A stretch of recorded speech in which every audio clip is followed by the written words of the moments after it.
listening around the world. It's time for the Conservative Syndicate with your host, John Matthews, self-ordained, politically incorrect, mad prophet of the airwaves. The Conservative Syndicate is comprised of some of the most knowledgeable activists and pundits today that together seek to tear down the imaginary wall of separation between church and state through education, information, and engagement with those seeking the truth regarding the similarities and differences between the religion of politics and the politics of religion. We have put in place the toughest ethics laws and toughest transparency rules of any administration in history. Lack of transparency is a huge political advantage. And basically, call it the stupidity of the American voter or whatever. Did you mislead Americans about taxes, about keeping your plan, in order to get the bill passed? No, I did not. Hey, all you can do is just tell the truth and trust in the American people that over time they're going to know what the truth is. For some reason, people keep on being surprised when I do what I said I was going to do. I'm doing it because I said I was going to do it, and I think it's the right thing to do.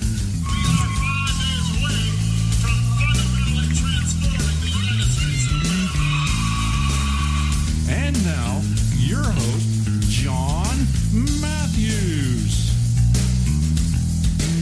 Okay, hey, how are we doing out there all across this great land of ours and around the world? It's that time. It's time for the Conservative Syndicate coming to you live right now out here from the old left coast out here in good old Los Angeles County, right on the cusp of Orange and Los Angeles County. I like to call it the DMZ of California.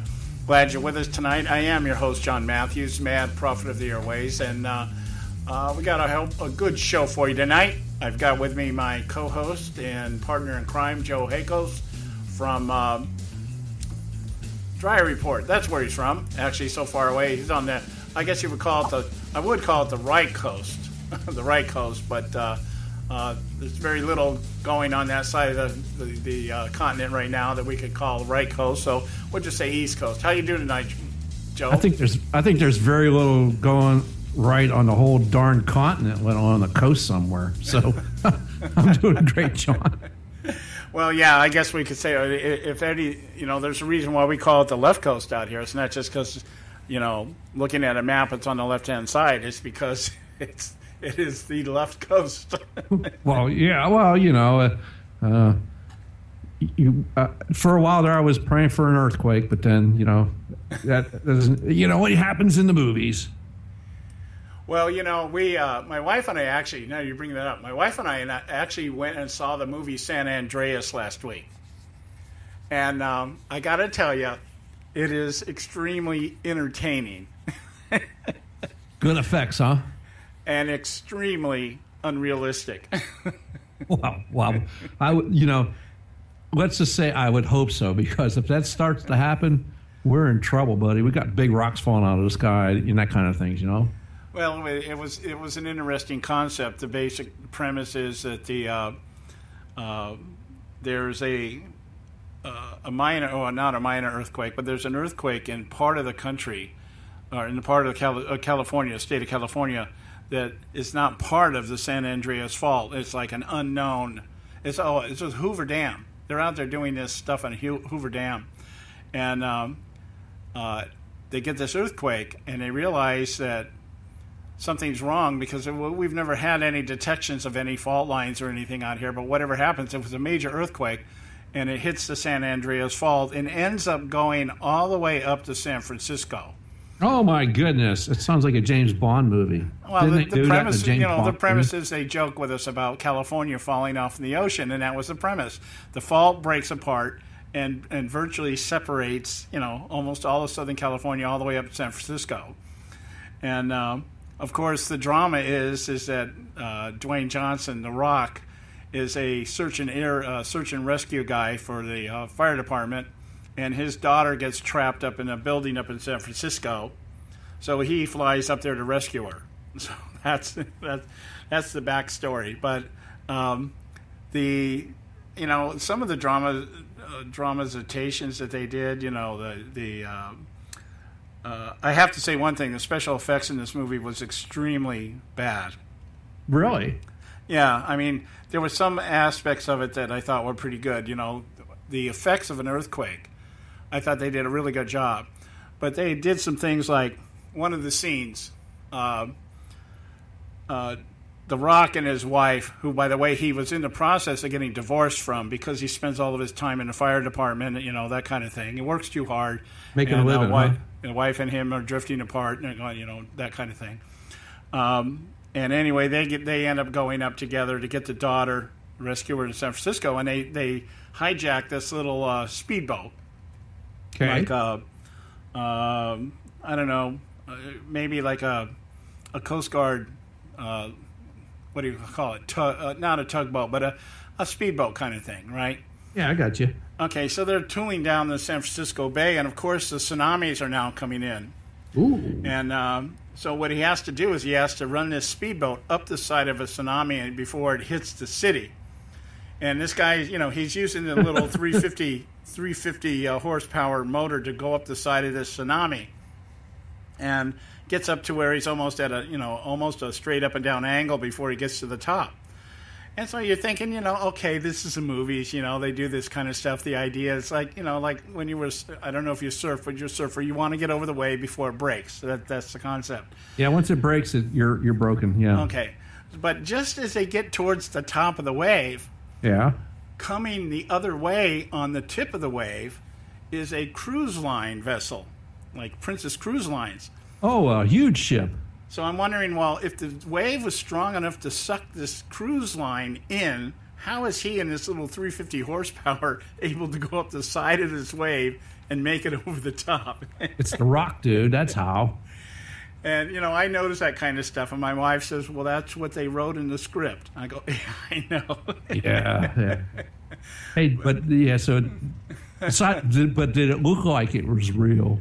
Yeah, but it was, it is an entertaining movie. I'll give it that. It was very entertaining. And here's another thing while we're off this, because we can learn from this stuff. You got to learn from the surroundings that you live in. And I live in Norwalk, which is a very extremely liberal city. What's her name? Linda Sanchez is our congresswoman, one of the commie sisters, sister Loretta Sanchez. And before her, Grace Napolitano, who's probably been in Congress longer than most people have been alive. And then they redrew the district, and Linda Sanchez ended up taking over the district. So, I mean, extremely liberal here. Probably easily 70% Hispanic. So when they redraw the district, what do we usually call that? Gerrymandering. Okay, just making sure we understood what we're doing here. And it's worked well for him out here. It's worked very well for him out here. So, anyway, normally when my wife and I go to the movies, we go down to Cerritos, which is more of a large Asian area. Demographics down there, largely Asian, a little higher income bracket, honestly speaking, higher upper middle class people. And we usually go down there just because the theater we go to is right next to the Walmart. So we kill two birds with one stone. We got to go to Walmart, and then we'll go to the movies, or vice versa. But this movie that she wanted to see, when we went and see San Andreas, we could only see it at the one right here in Norwalk, which is about a mile away from me. So we went down there, and again, heavily populated, demographic, mostly Hispanic. Yeah, okay. Okay, so, you know, it is what it is. No big deal. But I was laughing when I left the movie, because when the movie was over, the people were applauding. And I'm thinking, why would somebody applaud a movie like this? Yeah, I don't... You know? Were they applauding the earthquake, the tsunamis, or the hero? No, they were probably applauding The Rock. Dwayne Johnson, you know, the hero. Okay, fine. I get, yeah. Well, I mean, the comparison is stark. When I went to see Denise D'Souza's America, Imagine the World Without Her, and I went down to down in that direction, down in Cerritos in the theater, there people were applauding when the movie was over. Okay? Yeah. I think most people, if they'd shown that movie up here in Norwalk, most people wouldn't have even understood what it was about. So it was, you know, and I'm just saying that, just having lived here 22 years, you learn this stuff. You see what's going on, you know. So what you're saying is, if they were watching the D'Souza movie, they would have needed a program then? They probably wouldn't have shown up. Oh. Oh, yeah. Well, much less a plot. You can't much force less a them plot to in go. it. Or maybe they would have had a demonstration down there, all hanging Mexican flags upside down, "Viva la Raza," all that other stuff. So it's it is what it is. He covered that movie. I do recall that he covered that sort of thing in that movie. Yeah, he certainly did. He talked about the those who believe that Mexico was unjustly robbed of their land, that kind of stuff, and completely forgetting about the fact that they started a war that we finished. We took all of Mexico and gave it half of it back to them. All we kept was what we originally wanted, and that was Texas, California, Nevada. Yeah. So, anyway. Anyway, I don't know how I got off on that, but it happens.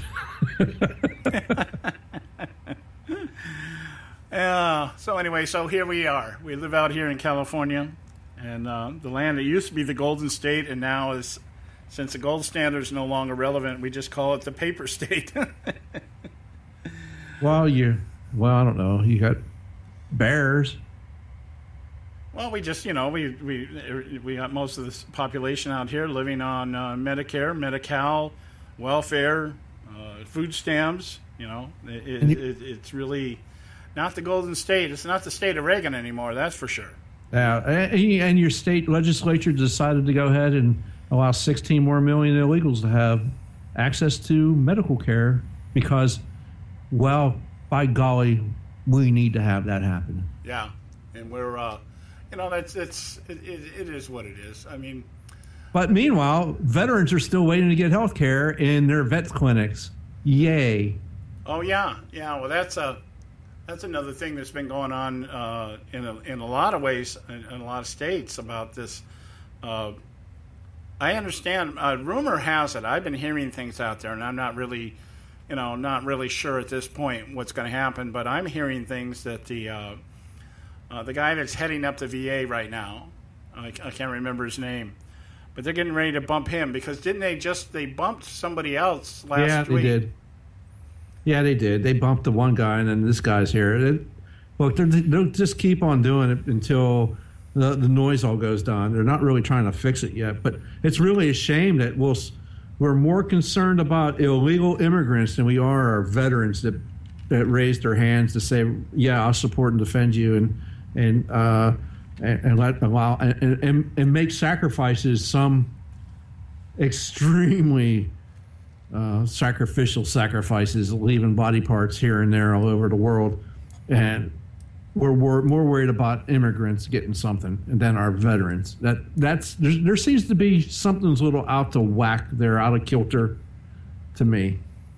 Well, I have always attributed to the fact that when you have, as bad as war is, and as much as I hate the idea of having to fight one, the fact that, and I'm not even really condoning that we go to war just for the purpose of people understanding what freedom is, but because we have people that don't serve in the military, and we've got 3 and 4 generations now of people that have no concept of what the military is really about because they don't serve in it, well, then they don't understand what's going on. And that's why a movie like San Andreas would be a big hit, and a movie like America, Imagine the World Without Her is not, at least within the mainstream public. Those of us who are conservative know the difference, but outside of that, very few do. Even a lot of our people that are in Congress today that served in the military. I can't for the life of me imagine what happened to the mentality of John McCain. Here's a guy that understands military probably more than a lot of people, and the price is paid for freedom. And look what he's turned into. I mean, what happened to that? What happened to this guy? Well, he lost his, to use a Spanish phrase, his cojones. Yeah, I guess so. It's just hard for me to imagine somebody like that not having the understanding, or forgetting or losing it somewhere down the line as to what this whole thing is about. Let's just remember, we got his younger twin, Lindsey Graham, is running for president, John. Yeah, I know. Here, I'll leave you with that one just before we go to break, so you can mull that one over, chew on that one. Yeah, I know. We're going to go to a break. When we come back, we're going to continue. We'll probably start a new thread.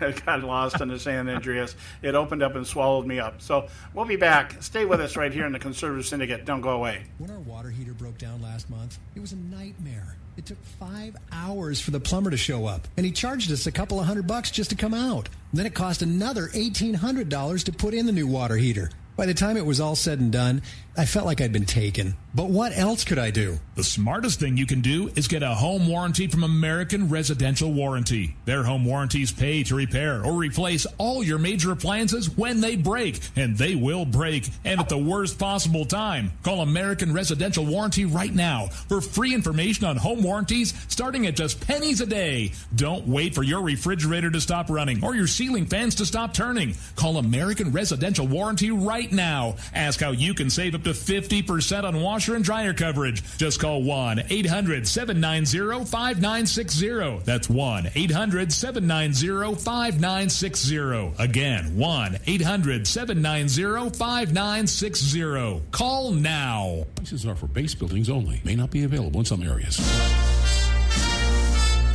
Attention business owners, do you want a stimulus package that really works? Before you spend thousands of dollars more than you should on your next building project, listen to this. General Steel has a stimulus package designed to help you save as much as half the cost of conventional construction on your next building. As much as half. That's right, General Steel can save you thousands of dollars with a pre-engineered steel building designed for your business or church. How about a 50 by 100 foot building for under $30,000? So don't pay thousands more than you should without calling General Steel first and save as much as half the cost and time of conventional construction. With the projected demand for steel in Japan and China, prices may be skyrocketing. 877-927-3360. 877-927-3360. 877-927-3360.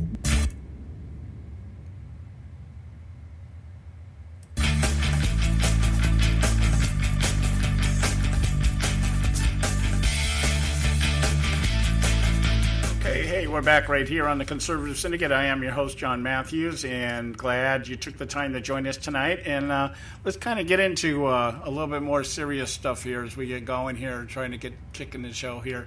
Okay, John, just one thing. So you know, Jerry Brown didn't take a shower this morning. I wanted to get that out there because you guys are in a drought, and your governor's is stepping up to the plate, and he's making sure that he doesn't take a shower. Well, it's a good thing I'm not downwind. It's a good thing he's up there in Sacramento and you're all the way down there. Well, I don't know. I don't know. A stench like that can go for miles, you know. Okay. Let's start off with something. We're going to do several things that we want to talk about tonight. We had originally announced, if you were following us on Facebook or Twitter or any of these other places where we post every day, Karen Sigmund was supposed to join us the second hour to do her weekly segment with us. But that is not going to happen today. She is on the road and is back in New York and called me up about an hour ago. Her time zone got messed up, and she's not going to be able to make it. So she'll be on tomorrow in our first hour, 5:15 hour here on the left coast, so Pacific time. And so anyway, that's going to happen tomorrow, and she'll be back tomorrow. So give her some time. We give her some slack. She's out there traveling, maybe East Coast, time zones. One thing about people who live in California, when we do step outside of Pacific time, then we have major issues with time in any other part of the world. Okay, so I noticed that before. I didn't want to bring it up. We just, hey, you live in California. It's kind of like you are who you are, That's funny. Oh, I got to sit here. Just give me a second here, guys. I got to fix something here that's not working right. We got the board running back up and everything, and okay, I got to put it. That's what the problem is. I got to put it back on manual. DJ, the thing's playing stuff by itself. Okay, we're back on manual.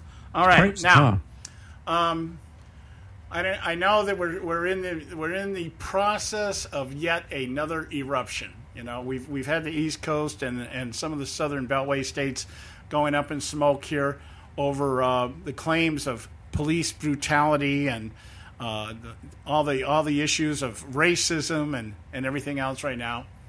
And we got another one out there in the making that's probably going to run its course very much like the other ones, even though the circumstances appear to be quite a bit different than some of the other shootings and arrests and rioting and everything else like what we've seen in Baltimore and Ferguson and New York and, you name it, any major metropolitan area have all taken their shot at trying to destroy America, literally, burn it to the ground, steal it blind. Oh, here's another thing, Joe. I just got to say, this. One of the funniest scenes in the San Andreas, okay, and this will tie right in with what I'm talking about right now, is the San Francisco. All these cities are being hit with major. We're talking about 7.0 magnitude and above. Okay. Yeah. Okay. Yep. Okay, and the last one that hit San Francisco is 9.0. Right. Yeah. Okay, so now the hero is working his way through the neighborhood trying to find his daughter, and he steals a truck from a Walmart parking lot. But what's so funny is they're looting the Walmart. They're hauling out big screen TVs, and what he does is he steals a truck that is filled in the back with big screen TVs. And as he's pulling away, the guy's bringing out 3 more big screen TVs in a shopping cart. Now, I'm sitting here just to myself just thinking, isn't that like a typical liberal? To think that the city is falling into the ocean, and here's my opportunity to get some free TVs. Yep, that's the first thing I would have thought of. Not trying to go east and trying to make it up to Placerville or something, in the foothills. That was the funny. I think to me that was the most telling scene of the whole movie. Is that the city is literally, the buildings are collapsing, gas lines are blowing up, people are being swallowed up by the earth, and these guys are worried about how many big screen TVs they can get out of Walmart. Nothing says big screen TVs like a freaking 9.0 earthquake. Well, I couldn't help but think that whoever directed the movie or wrote it had to put some irony in there. It just hit me. That's perfect, man. So anyway, that in line with what's going on here down in McKinney, Texas. Well, that's not an earthquake, no. No, not. But it is another peg, another element of the racist banter and everything else that's going on out there. Yes. So anyway, what we're hearing two different views, completely different sides of stories regarding this McKinney, Texas video that was captured of a young lady in a bikini being smacked down to the ground by a cop, and really strong armed. I mean, the guy really, you watch the video and he was pretty rough with her, Yeah, I think he was, yes. So, of course, she immediately shows up on Good Morning America. Of course. To tout what a great citizen she is and how brutal the cops were, claiming that, they had told us to leave and I was leaving, but apparently some cop didn't think that was the case. So he decided, I'm a black girl in a bikini, so he has to beat me up, that kind of thing. Yeah, I mean, he was just cruising, minding his own business and picked her out of a crowd. Yeah, right. Of course he did. Yeah. So, that's the way the media is portraying it. Here's another event, another reason why we need to disarm cops and we need to retrain them and we need to give them sensitivity training and everything else. Well, this time around, though, what you have instead of residents not saying anything is you have a lot of the residents that live in that community coming out and telling us what actually went down. Yes. And it's a completely different story than what the media is portraying. And I'm gonna share with you just a couple of things that are being said out here. First, there was a post on Facebook this morning where one of the people living there said that they had seen the video of the McKinney, Texas police officer at a pool party, and that it was as inflammatory as a Rodney King arrest. And I lived out here during the Rodney King stuff, and it looks very much like that. You know, when you see the Rodney King video, the only thing you see is the cops beating the hell out of Rodney King. You don't see anything before that. You don't see anything going down before that. And the video was very, I believe, very condemning in the fact that King was at one point in that video completely motionless. He wasn't doing anything, and they were still just beating him. Oh yeah, they were absolutely wailing on him. Yeah, and I always believe that there should have been they should have been found guilty of excessive force. I'm not saying that you think putting him down and everything else was not it was proper, but the video, they did go a little bit overboard on it. I mean, a lot overboard. I thought it went a lot overboard. Yeah. Yeah, I didn't think the cops deserved to get off scot-free. I didn't think that they should have been hung out to dry like everybody wanted. But they also should not have just walked away from it, because you look at the video and you can see there's a good length of time there where King was making no resistance, wasn't even moving, and they just continued to pummel him. So anyway, in this case, some of the residents down there are talking.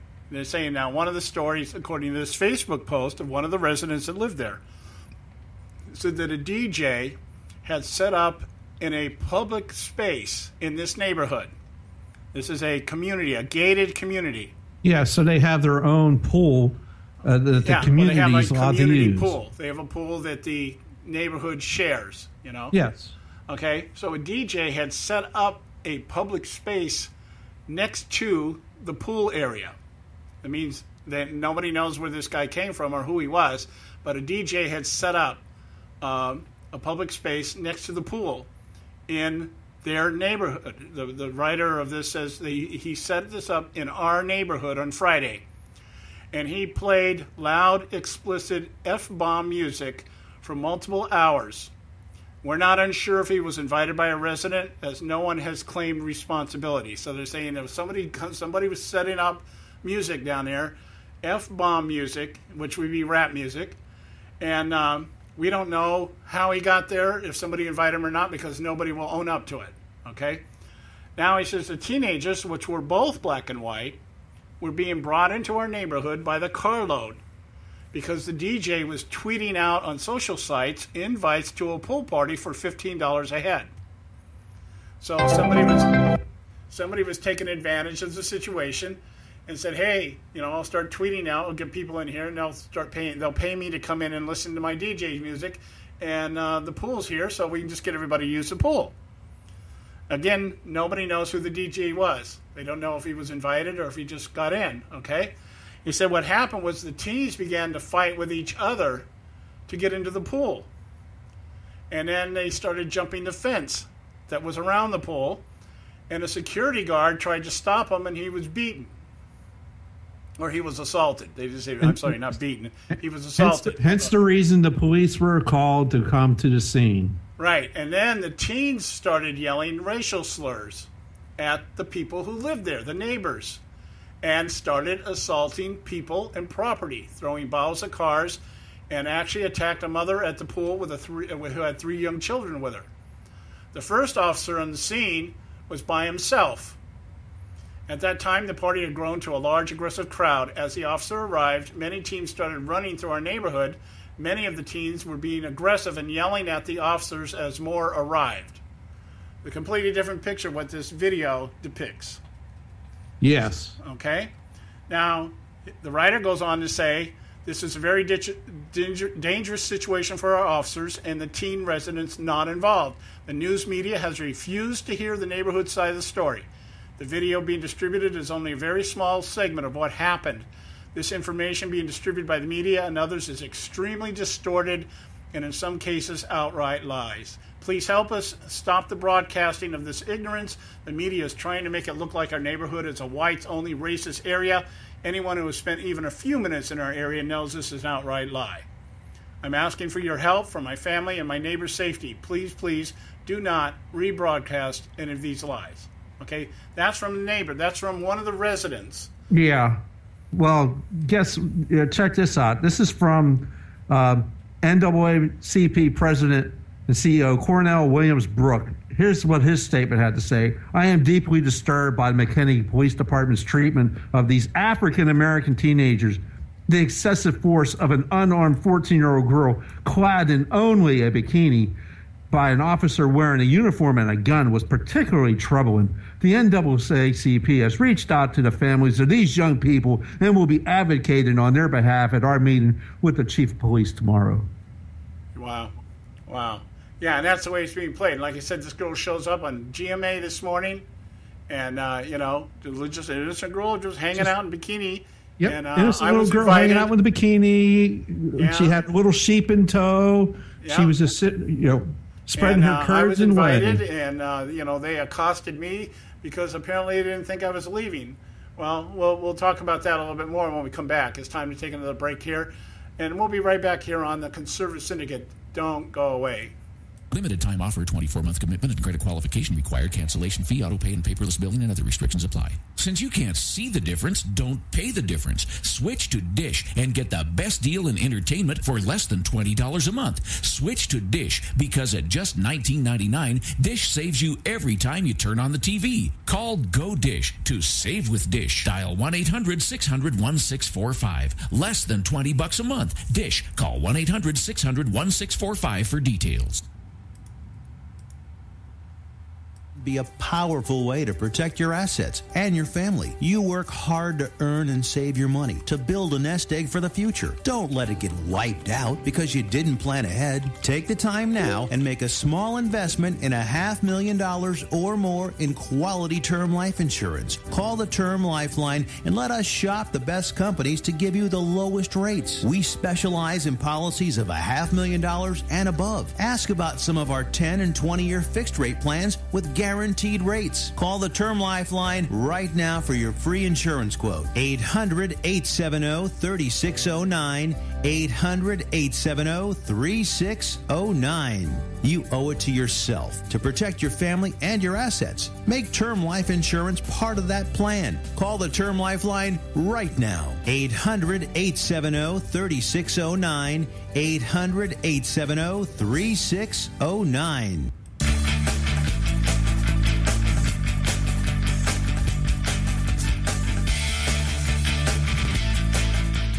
Okay, hey, we're back right here on the Conservative Syndicate, and I am your host, John Matthews. I'm glad you took the time to join us, and I've got with me my co-host, Joe Hakos from Dryer Report. We're talking about the another potential propaganda piece coming out of McKinney, Texas. This time a private pool party that was being held by neighbors for an end-of-the-year graduation, and apparently somehow somebody that called himself or referred to himself as a DJ or is being called a DJ shows up at the party and begins to play music outside of the pool that I guess the community was using for their party, and began to tweet it out on social media that there was a party at $15 a pop, come down and hear all the music and that kind of thing, and escalated into an all-out confrontation between people that were at the party and police officers who responded to a disturbing of the peace call. There was apparently some assaults were being conducted between people that did not live in the neighborhood over, I guess, gaining entrance to the pool area, and that's what it's looking like right now. But of course, the media is playing it as another instance of the police force overreacting to a situation and unjustly administering violence and everything else in that front. Now, before the break, we were talking about a tweet that went out on Facebook by one of the residents who tells us emphatically that everything that the media is saying is absolutely false. That there was confrontations, but they were brought about by the people there in terms of how they were acting and reacting to the police, rather than the police just coming in and deciding they're going to strong-arm everybody and beat everybody to a pulp kind of thing. Colleen Conley published an article out here on Breitbart. She's part of Breitbart down in Texas, and she got her hands on this story, went down and checked it out. she says that she starts her article out by saying that the left once again is decrying the actions of police against blacks. Now, it's very important to understand if you look at this video that you'll not only see just blacks in this video, but apparently the idea is to perpetrate the belief that it was only the blacks that were targeted by the police, all right? And probably rightfully so, because the video that is being shown has mostly black kids in it. And that could just be from the fact that they were all there together or whatever, I don't know. But the point being is we're talking about a black and white neighborhood. According to this one person who posted on Facebook, this is an interracial neighborhood. This is not something that is just exclusively elitist white. All right? So now the video that she goes, that Colleen Conley talks about, the one we were talking about earlier, the video has emerged showing a violent pandemonium that resulted in the police being called to the scene in the first place. Now, it says, according to Breitbart, the residents in the McKinney subdivision were hosting an end-of-the-school party in their private community pool when many teens who were not residents of the subdivision began showing up. Some had been invited, some had not. An ad for the event had been placed on social media sites. That would have been the tweets by the DJ. According to reports from the residents of the area, teens began jumping the fence to get in, and trouble erupted when they were asked to leave by pool management. Police arrived at the scene when called and asked the uninvited teens to sit down. Instead, the teens began fleeing, and the police had to chase them down. So rather than being obeying and sitting down, they threw their hands up, kind of like what was it? What was that shooting now? Ferguson? Threw their hands up, instead of, don't shoot, that kind of thing. Instead of doing something that they were ordered to do, they ran. Now, instead, she says the teens began fleeing and police had to chase them down. This is when a video of the incident when police began, and that would have been the tackling of the young lady in a bikini. All right? Bennett Embry is the one who wrote the post on Facebook. That he didn't identify himself on Facebook, or I didn't get that. But here we get the name, Bennett Embry, who's a resident of the area, and he said, look, I live in this community, and this entire incident is not racial at all. A few thugs spoiled a community event by fighting, jumping over fences into a private pool, harassing and damaging property.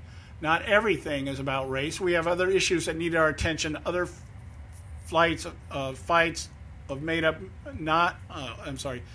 we have other issues that need our attention other than flights made up by make-believe causes.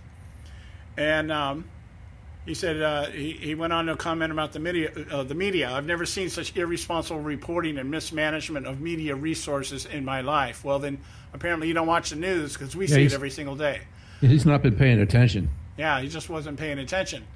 Now, another person from the community posted in Facebook, this was a Twitter party that turned into a mob event. Jumping pool fence, assaulting 2 security guards, attacking a mother with 3 little girls. The video doesn't show everything. He said the kids were drinking and smoking weed, and they would not listen to any of the adults around the pool. He goes on to say this isn't about race. This is about outside kids invading our neighborhood and had no respect for authority or the residents there. I have a target on my back now and have been threatened by these punks that they're going to shoot up my house when all I did was try to control the mob and actually tended to the girl and the boy that had a bloody lip. So, another story by Lana Shadwick talks about incidents very similar to this. It says that the whole incident was blown out of proportion by the media, certainly taken out of context.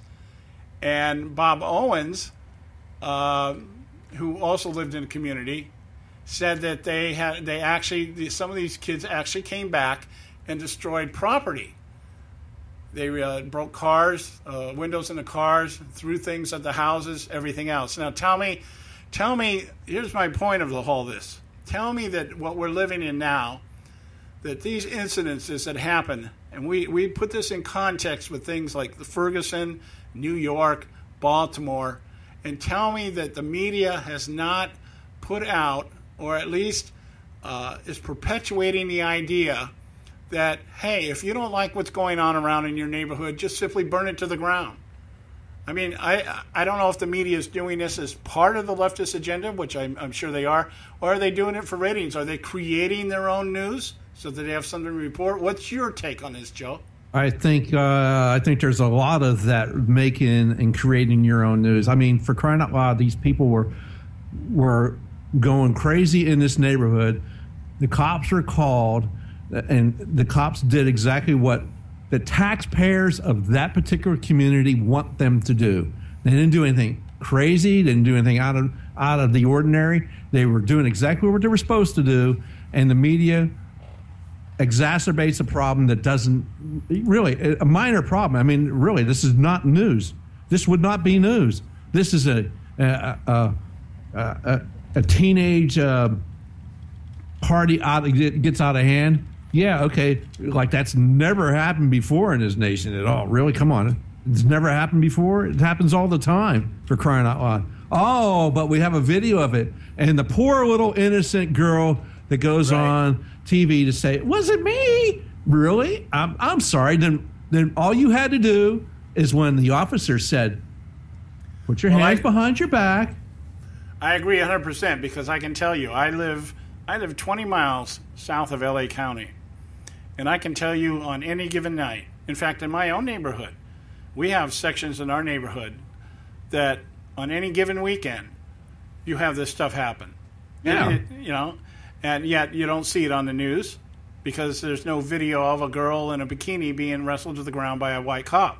Well, all she had to do was cooperate, and she would not have been thrown to the ground. She would have been probably just sat down right where she was at, and they would have taken care of whatever it is they came over to, and they got her statement from her, uncuffed her, and she went home, and that would have been that. Mm-hmm. But she decided she was going to be Miss Badass and do the typical thing now, because that's what you're supposed to do. You're supposed to disrespect the authority. So there you go. Go ahead and disrespect it. That's what you get. Yeah. I don't care how old you were. If you'd have done that in the 60s, yeah, you disrespect the authority. Well, probably back then you'd got a club upside your head.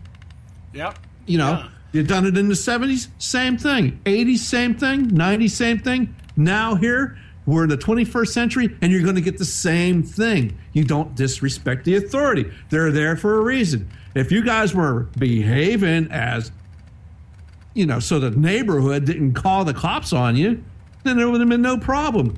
It wasn't the cops' fault that they were brought to the neighborhood. It wasn't like the cops were standing there surrounding the pool, and then these folks showed up and the cops were preventing them from being in there.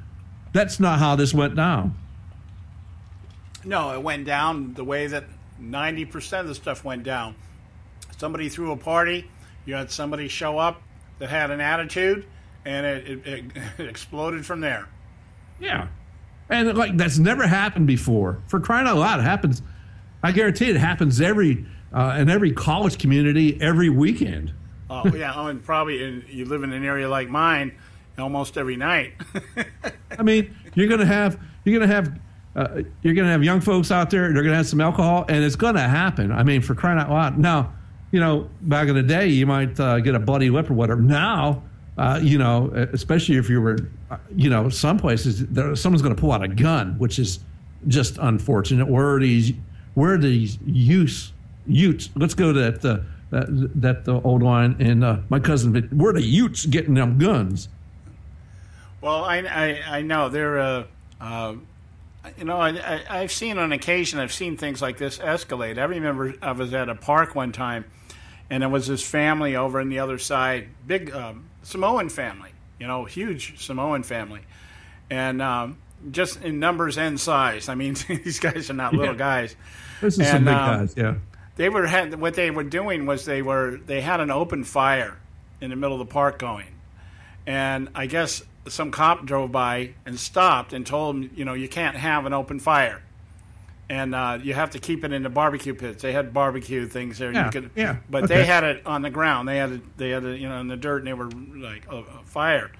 And I guess somebody in the group decided he didn't like the cop's attitude, and so he got up and started walking towards the cop. the cop drew back and threw out his baton and told the guy, stop, freeze, don't move. And all that did was trigger the rest of the family. So I watched this I was in my car in a parking lot about maybe 200 feet away, and I remember watching this cop you could just see the fear of God in his eyes. He had like 15 of these huge Samoans walking right at him. And it wasn't until he pulled his weapon that they stopped. And then he reached up. You could tell he was calling for help, calling for backup or whatever. So at that point, I pulled away. I'm like, wow, this is nasty. But I don't know what it is about people today that they think that the law pertains to everybody but them. I know why. It's because we have people in positions of power that are basically telling them that.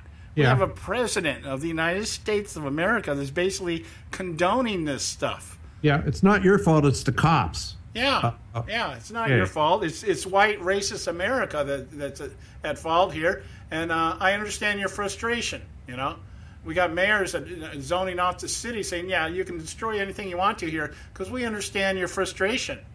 Well, you got to remember, you start pissing off a bunch of Americans, and you're going to feel the brunt of our frustration sooner or later. And there ain't going to be a police force around that's going to be able to stop any of this from coming down. Anyway, we got to go to another break here. When we come back, we'll continue our discussion here on the conservative syndicate. We'll be right back.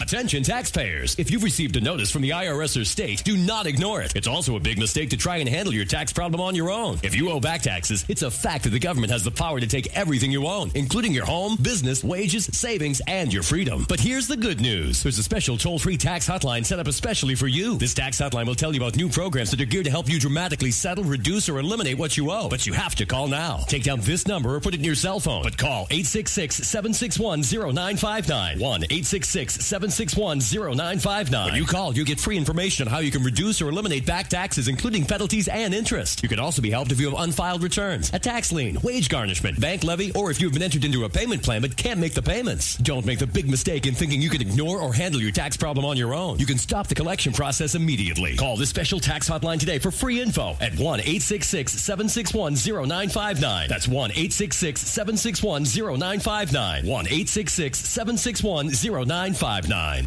When our water heater broke down last month, it was a nightmare. It took 5 hours for the plumber to show up, and he charged us a couple of $100 just to come out. Then it cost another $1,800 to put in the new water heater. By the time it was all said and done, I felt like I'd been taken. But what else could I do? The smartest thing you can do is get a home warranty from American Residential Warranty. Their home warranties pay to repair or replace all your major appliances when they break, and they will break, and at the worst possible time. Call American Residential Warranty right now for free information on home warranties starting at just pennies a day. Don't wait for your refrigerator to stop running or your ceiling fans to stop turning. Call American Residential Warranty right now. Ask how you can save up to 50% on washer and dryer coverage. Just call 1-800-790-5960. That's 1-800-790-5960. Again, 1-800-790-5960. Call now.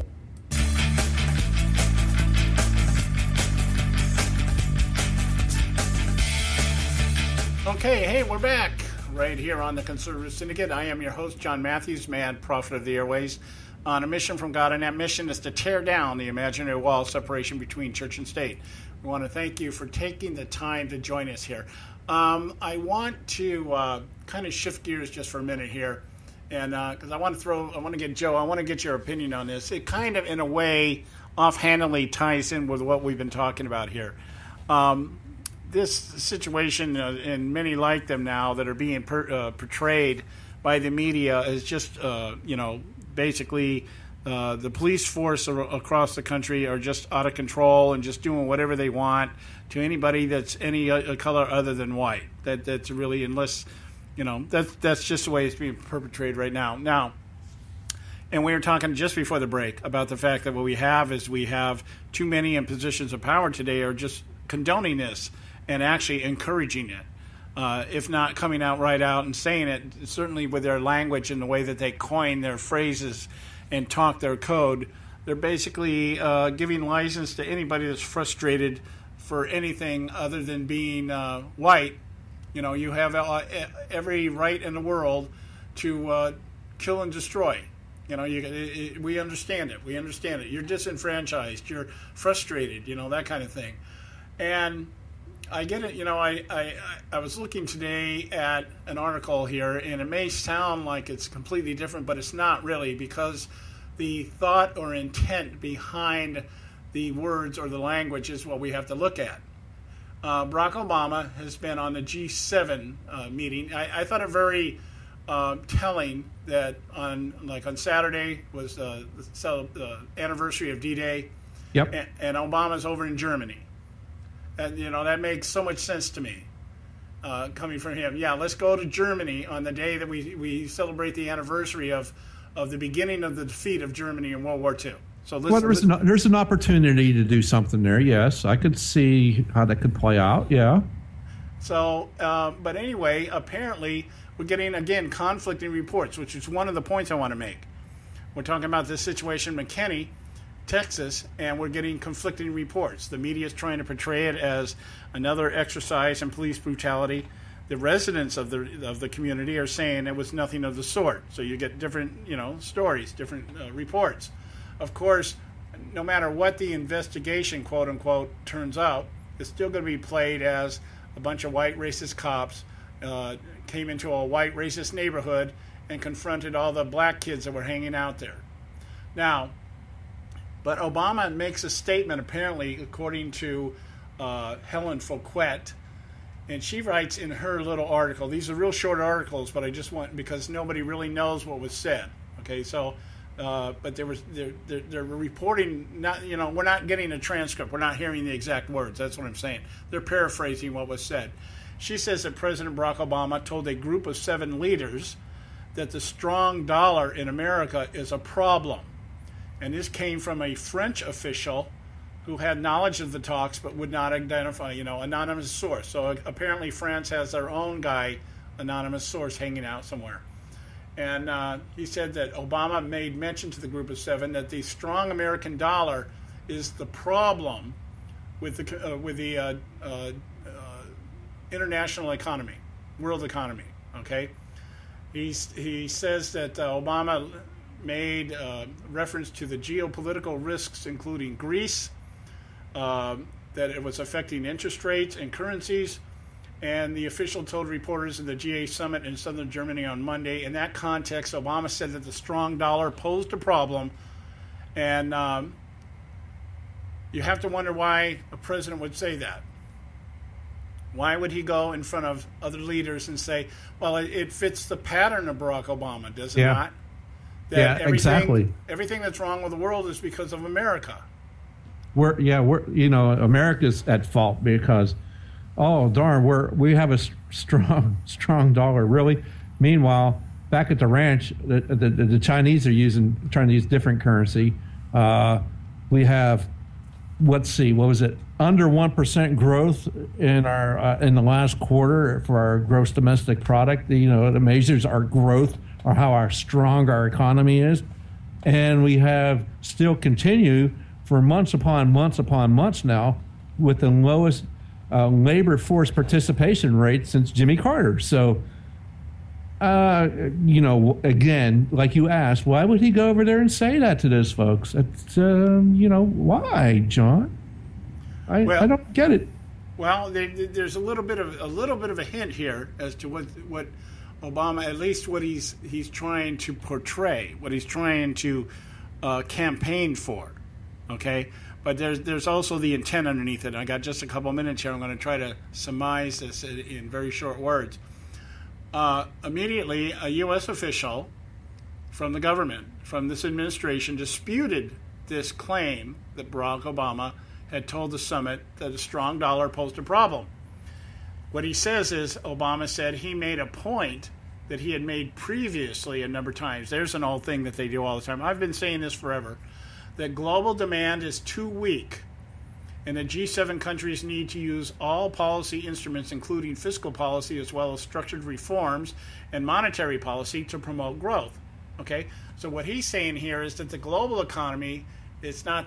He's claiming that Obama is saying It's not the U.S. dollar strong, it's that everybody else is weak.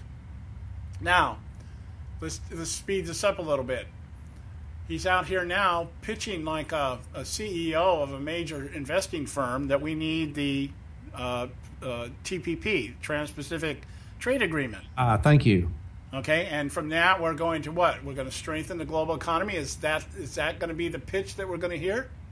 Oh, absolutely. And we have our quote unquote Republican majority trying to ram that thing through without reading it. They're not even reading the damn thing, John. They can go to a room, read it. They can't take any notes or take any of their aides with them, but they can go in the damn room and read it, and they're not even doing that. They're just saying, run it through, give him the authority, go ahead and do it.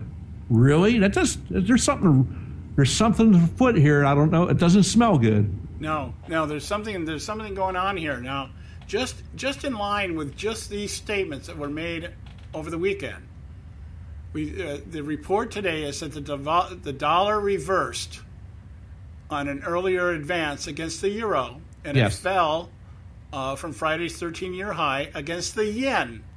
Now, they're attributing this directly to the comments that Barack Obama made. They're saying as soon as these comments came out, the dollar reversed. It was advancing, and now it fell. And it fell against the euro, and it fell against the yen. Now let's put this in the big picture. Makes us have to have a trade deal that we really don't need. Well, yeah, because there's, like I said, there's two things I'm thinking in my mind here that's going on. One is that underlying theme that everything that comes out of Obama's mouth, that America is just too strong.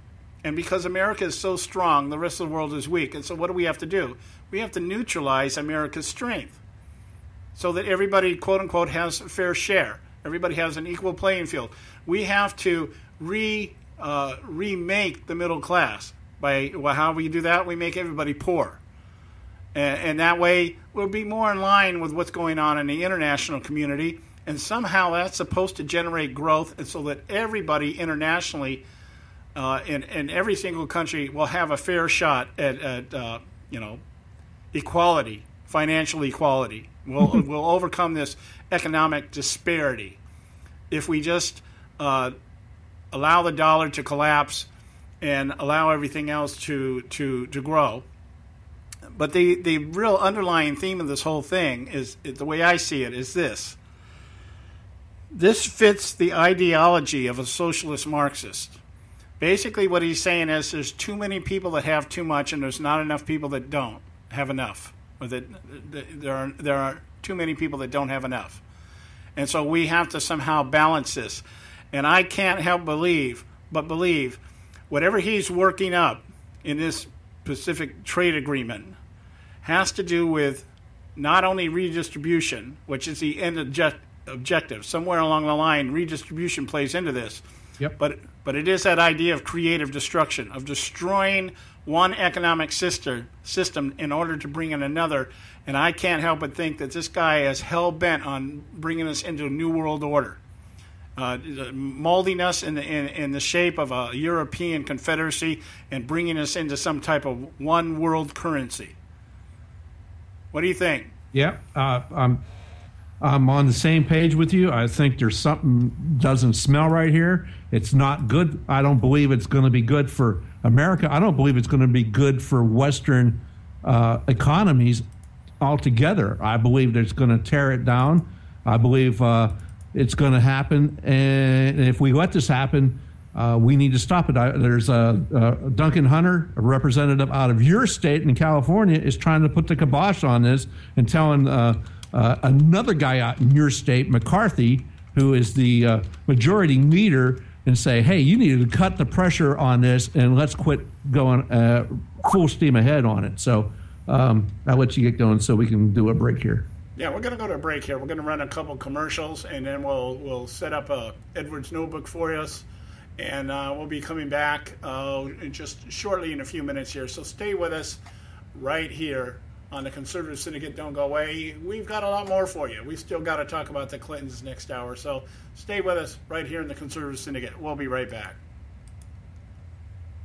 It took The framers of the United States Constitution formed a government that was to protect the rights of we the people. Hello, I'm Ron Edwards. On today's page from the Edwards Notebook, when the Constitution was written by the Founding Fathers, they knew that because of the nature of government, which includes obstructing the sovereign rights of individuals and taking wealth through legal edict, there needed to be in place a written set of boundaries in which the government would operate. The U.S. government was to primarily protect our rights and also protect us from enemies both foreign and domestic. Of course, the Founding Fathers understood that only a moral, self-controlled nation of sovereign citizens could maintain such an arrangement so long as they remained aware, moral, and did not allow apathy to become commonplace. But unfortunately, the government is now populated with elitist progressives who disdain the concept of you and I enjoying true liberty and justice for all. The federal government now operates against us via every statute of the Communist Manifesto, including the graduated income tax, education under central control, and much, much more. And the beat goes on. Do you still believe there is such a thing as radical Islam? If you believe that radical Islam is a reality, please allow me to awaken you from your delusion. First of all, in order to be a Muslim or follower of Islam, you must believe in the teaching of Muhammad and the writings of the Quran. The Quran teaches all devoted non-extremist Muslims that they are to kill all non-Muslims. The often called religion of peace is replete with instructions to view black men as raisin heads and all black people as slaves. Those dedicated to Islam are instructed to pretend to be friendly until they either have numeric superiority or they are allowed to do whatever they like. Like they are in Dubornistan, Michigan, parts of Paris, France, and London, England. Over the past 1,400 years, dedicated Muslims have murdered over 300 million innocent people and were the first non-blacks to enslave Africans. Islam is Islam. There are no modifiers.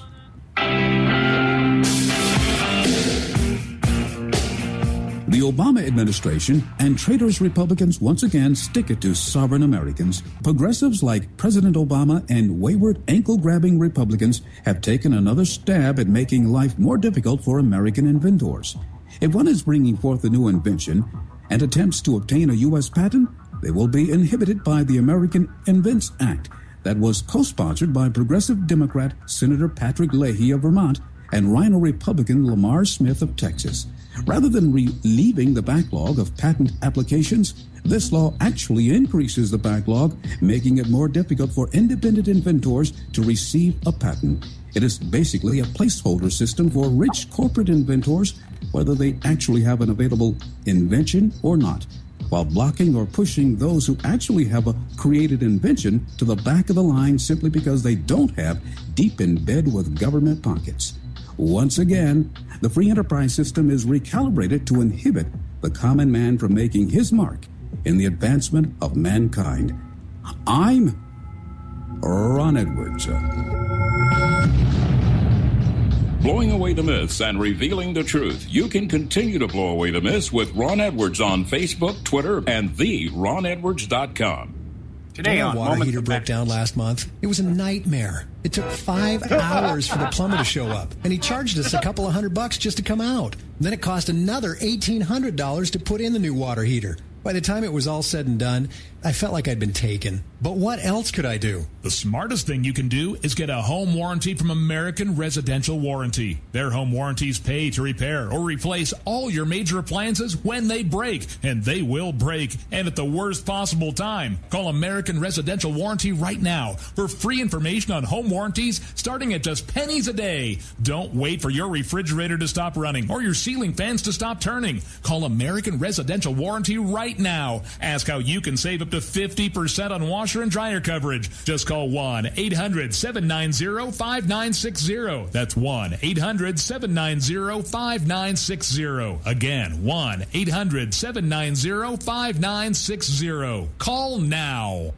Limited time offer, 24-month commitment and credit qualification required. Cancellation fee, auto pay, and paperless billing and other restrictions apply. If you can't see the difference, why pay the difference? Switch to Dish for the best deal in entertainment. Only Dish brings you the best in entertainment for less than $20 a month.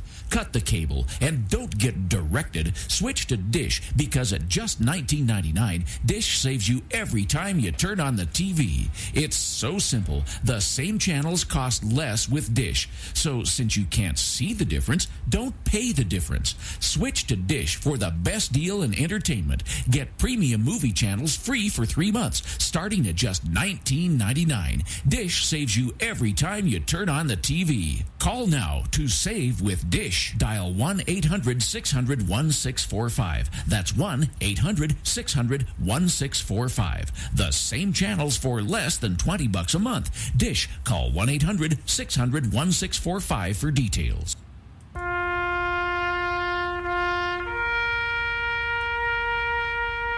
Read something recently worth thinking about. It's the soldier, not the campus organizer, who's given us freedom to demonstrate. It's the soldier, not the reporter, who's given us freedom of the press. It's the soldier, not the poet, who's given us freedom of speech.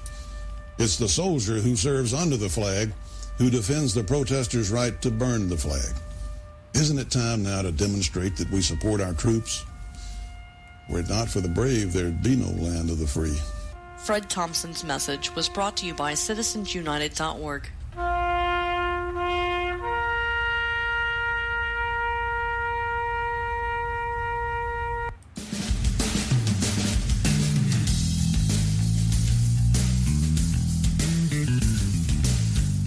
Good evening, America, and those listening around the world.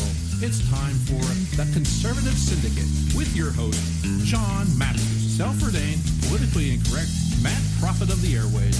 The Conservative Syndicate is comprised of some of the most knowledgeable activists and pundits today that together seek to tear down the imaginary wall of separation between church and state through education, information, and engagement with those seeking the truth regarding the similarities and differences between the religion of politics and the politics of religion. We have put in place the toughest ethics laws and toughest transparency rules of any administration in history. Lack of transparency is a huge political advantage. And basically, call it the stupidity of the American voter or whatever. Did you mislead Americans about taxes, about keeping your plan in order to get the bill passed? No, I did not. Hey, all you can do is just tell the truth and trust in the American people that over time they're going to know what the truth is. For some reason, people keep on being surprised when I do what I said I was going to do. I'm doing it because I said I was going to do it, and I think it's the right thing to do.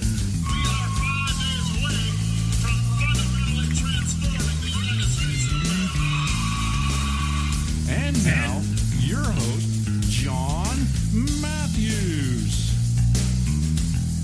Okay, hey, we're back right here on the Conservative Syndicate, Hour 2, coming to you live right now, and we're glad you took the time to join us tonight. I hope you enjoyed the first hour. It was kind of a little bit of a hodgepodge, mixed bag of things, but all ties together in the big picture. If you just keep your perspective right, and you can see how everything fits into the puzzle that we know today as American politics. And you can figure it out. It doesn't take a whole lot. This is not a real difficult thing to figure out if you just take a time to look around and listen a little bit as to what's going on in this country.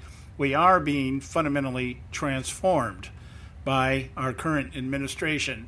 And as Joe had mentioned at the very beginning of the show, God help us if we get Obama version 3.0 in the form of Hillary Clinton or anybody like that in the White House come November 2016. So, yes.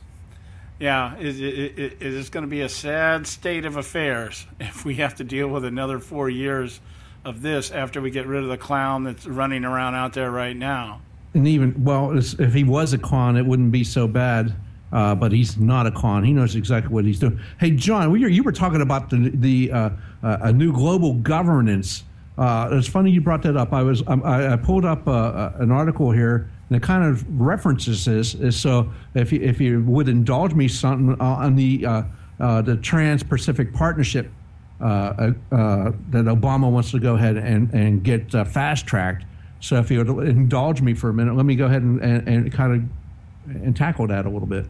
Go for it. Go for it. All right. So Representative Duncan Hunter, and this is off of Breitbart News. Okay, so this is where I'm reading it from, so you guys can go there and find it. But he wrote a letter to House Majority Leader Kevin McCarthy, and he was basically saying, "Hey, please delay the plans to muscle Obama's Obama trade through, and everything's going to be Obama this, Obama that, whatever. But the Trans-Pacific Partnership trade agreement."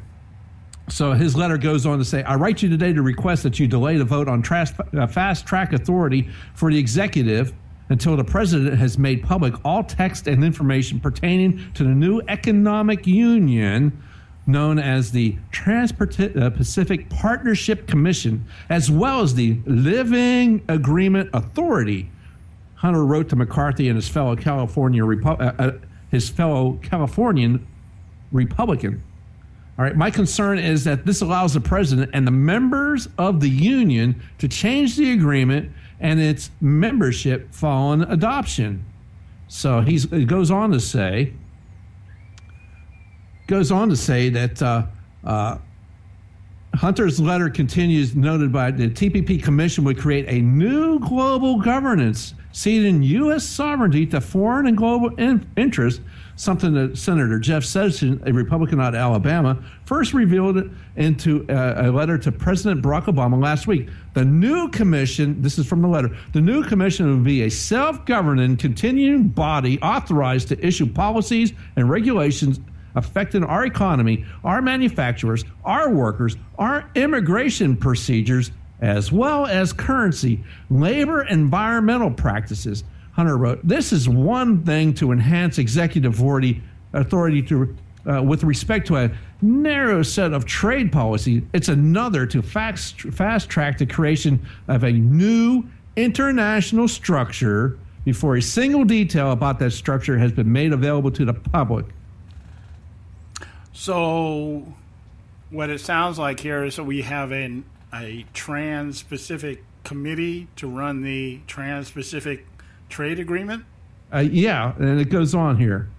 Hunter noted that the Republicans in Congress should be skeptical of Obama's intentions. No kidding. Anyway, I digress. Get back to the letter. What we do know is that obtaining a grant of fast-track authority from Congress is among the president's highest second-term priorities. That should be a strong signal that the president intends to make full use of that power in his remaining time in office. After all, fast track would give the president a guarantee that any international agreement he reaches can be ratified without subsequent congressional input. TPP is just the first of several. In the case of TPP, to approve fast track would be to authorize the president to finalize this new commission before we even know its authority and reach. Fast track would also guarantee the president and his foreign negotiating partners ratification of this international commission without the constitutional treaty vote or even Senate cloture vote. We would not know, shouldn't we know the details of this new economic union before, not after, we surrendered our ability to revise it, rewrite it, or regard it as a treaty? Wow. Yeah, that's just about as revealing as some of the other stuff that we want to talk about in terms of the Clinton stuff. But let's stay on this for a minute here, because let's talk this through here. We're looking at a situation here. You know, the smell in the room was the fact that we have a president who, by every indication that we have seen from this guy from the get-go, is anti-business. He wants, he's all for business as long as it's government-run, government-regulated, government-subsidized, and government-taxed. Yeah. Anything that has to do with the private sector, private property, that's not in this guy's, it's not in his mindset. There's nothing he's ever believed in or condoned that gives you any indication that he's interested in free enterprise. Now all of a sudden he gets up in front of his teleprompter and starts telling everybody that that's what his whole administration is about. Of course, I thought in the beginning his whole administration was about Obamacare, and then his whole administration was about creating jobs and everything else. But now we're starting to see inklings of what could be the motivation behind him all of a sudden sounding like a Republican.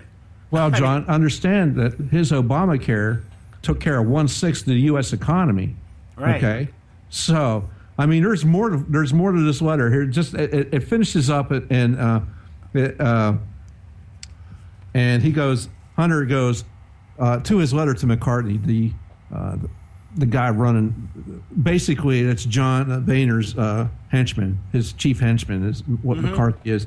All right, the American people are understandably concerned about the loss of sovereignty under this administration. We have seen with immigration actions how the administration has sacrificed the interests of U.S. workers to benefit special interests. It would be irresponsible to give the administration the green light to form a new, binding international governing authority before we are fully briefed on exactly how he plans to use it. We should not give up our leverage before we have answers. So why are the Republican leadership going along with this? Well, that's the only thing more perplexing about the idea that Obama is trying to sound like a Wall Street investor is that the Republicans are applauding him for it. There has to be something in this agreement that we are not aware of that will turn this economy and every other economy around the world on its head. And it's got to be, I can't think of any other reason why all of a sudden we have this unity in Congress over something like this, and with very little opposition at all from anybody. It doesn't seem like anybody really. I heard the other day that even Ted Cruz is for this thing. Well, yeah, exactly. Cruz, I believe, Rubio, these senators all went for this. They threw it back on the House. They said, "Hey, let's go for it." They brought it up. They said, "Give the president the authority." And it's kind of like, what the hell is going on here, folks? Well, they should have understood that when Obama wants something, what is he? He's got a track record now, almost 8 years of track record. Hello, what has he done? He's got something up his sleeve, and you want to go ahead and just without knowing anything. You're not even allowed to know anything. That's the real problem here. Is it's all a big secret. I mean, it's bad enough Obamacare was passed. We had to pass the bill before we know what's in it. This here is like you got to go into a secret little room, and you got to have your little. You can't take notes, and you get to read it, and then you leave it all right behind. You can't go out and talk about it. Come on, man. This is just crazy talk here. Well, I am looking at it like this. I'm sure that a lot of the senators of the Republicans are looking at it in this manner. Well, let him negotiate anything he wants, but whatever he comes to has to be agreed to by Congress. Now, that's the pitch. There's the campaign. That's what Obama will be telling, has been telling everybody, and will be telling. Well, I'm just negotiating the treaty, but nothing's going to get signed until Congress decides whether or not we're going to go forward. Now, how well has that worked in the past? Yeah, what happens is this guy negotiates for what he wants, and then Congress opposes it, and then they're demonized, and then they cave. So, I mean, the idea that you've got even people like Ted Cruz sitting there thinking, well, he's not going to be able to do anything unless we approve it. Come on, this guy does everything without you approving it. He doesn't care whether you approve it or not. And if you voice any opposition to it, then you're going to be targeted. You're going to be the one going to be the one now destroying American jobs. Not the liberals. It's going to be you Republicans. You're destroying American jobs because you won't let this thing go through. That's going to be the pitch here. These guys have, I don't know where they become so delusional into thinking that they actually have any influence anymore. Yeah. Well, here, let me give you this. they're hardly the only ones refusing to admit that they read the bill, because nobody wants to say, hey, whether they read the bill or not, this disagreement. Marco Rubio, who voted for it in the Senate after making it a centerpiece of his presidential campaign, has repeatedly refused over the past month to answer whether or not he made it to the secret little room to go ahead and read it. Lindsey Graham, who's been started running for president, is also refusing to answer that question. Did he read it or not? Senators Ted Cruz and Senators Rand Paul are the only two GOP candidates in the Senate who read it. Paul is the only one who voted against Obama trade. Cruz voted for it after reading the text, but expressed his public support for the deal weeks before he read it in an op-ed with Paul Ryan in the Wall Street Journal. Well, I just can't imagine anybody in their right mind trusting this guy, Barack Obama, any farther than they could throw him. Especially somebody like Ted Cruz. It just blows me away that I don't care if you read the thing or not. If you can't get that gut check that tells you, hey, this is just, you're being set up one more time. This is going to be the final setup. This is going to be the crux of what Hillary ends up running on in 2016. Obama's out there laying the groundwork, and she's going to basically be his supporter one more time. And then this stuff starts coming to light, what this trade agreement's really about, and what's quote unquote negotiated. And I bet you we start finding out what's in the bill just about campaign time, May, June next year, when they can use it to paint the Republicans as, once again, obstructionists. Yeah.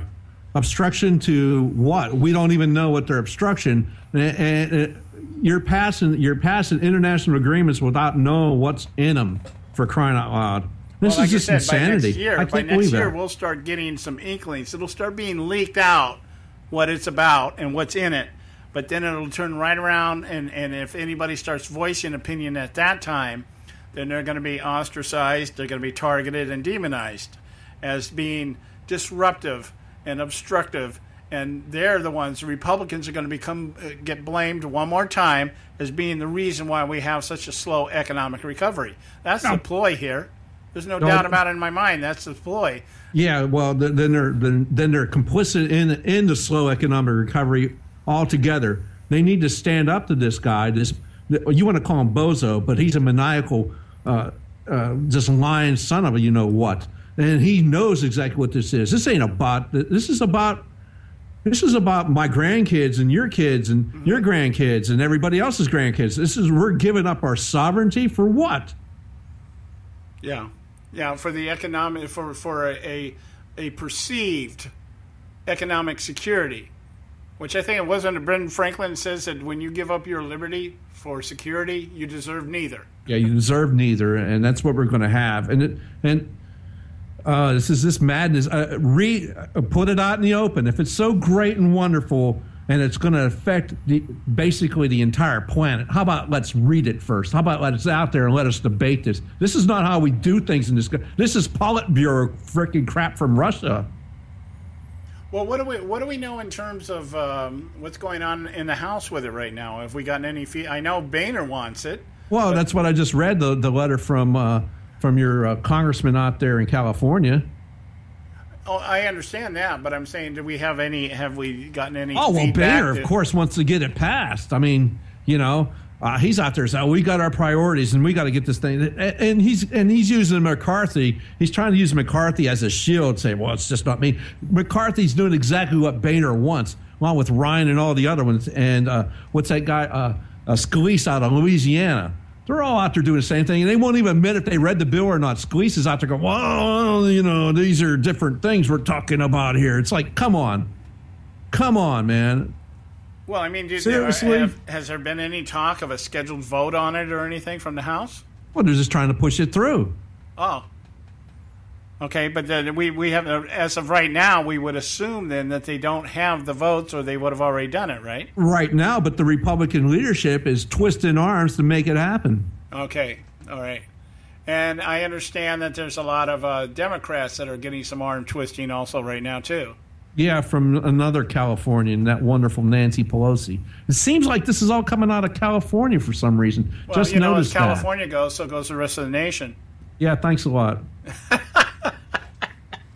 Hey, I don't say that with any amount of pride, my friend. Well, I understand.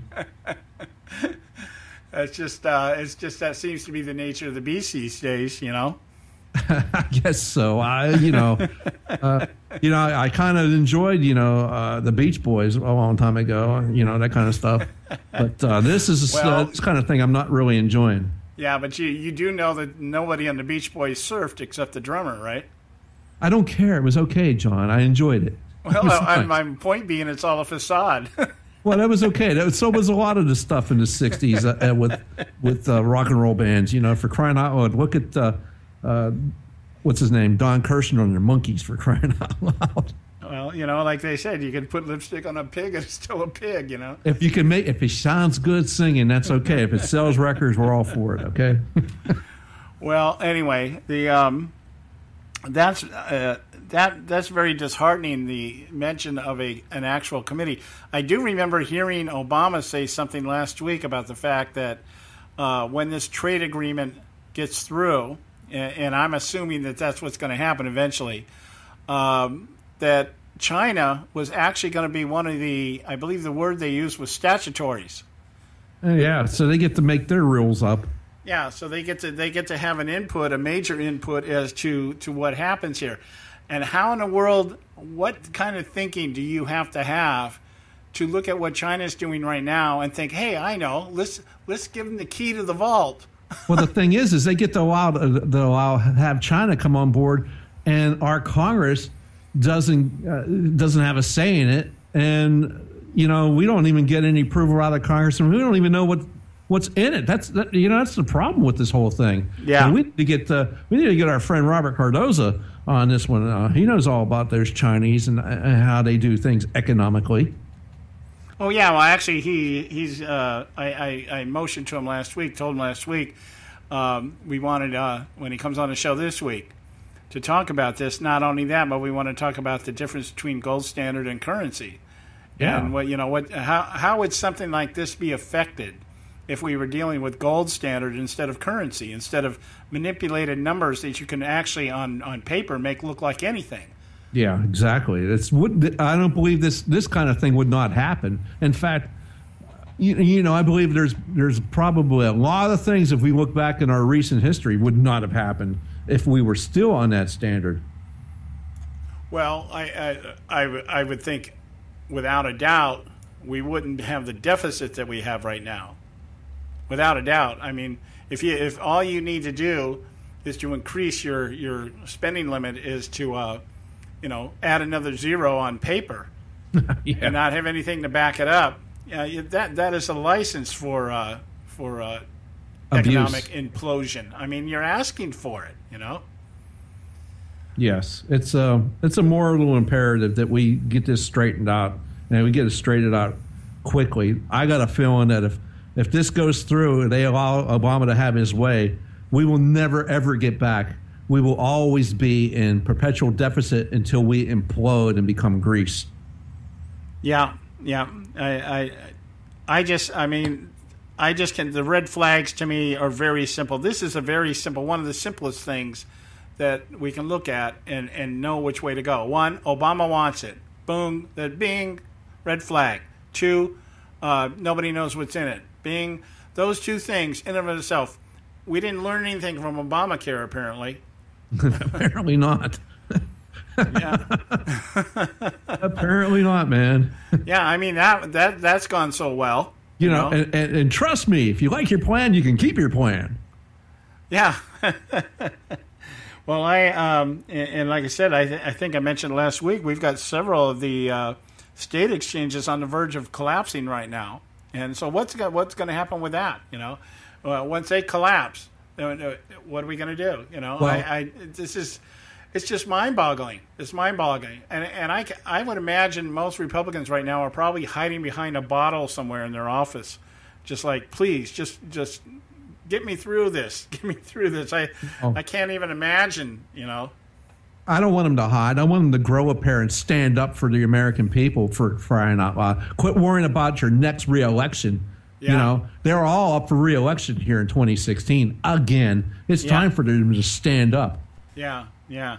As a matter of fact, bringing that up, I want to talk about that after we go to our break here. We're going to talk about a lot of people talking about, you know, what's going to happen in 2016 in the White House. But as Joe just mentioned, we got a whole lot of other people coming up for re-election come 2016, and we want to talk about that also. What do you got? The entire House, but we've got 35 senators, 10 of which are Democrat and 24 which are Republican, coming up for re-election in 2016, which kind of makes me wonder if we're on the verge of another RINOS stampede. So, yeah. Anyway, right now, though, it's time for Moments of Madness, and then we'll do a couple commercials, and we'll be back. Stay with us right here on the Conservative Syndicate. Don't go away. Today on Moments of Madness.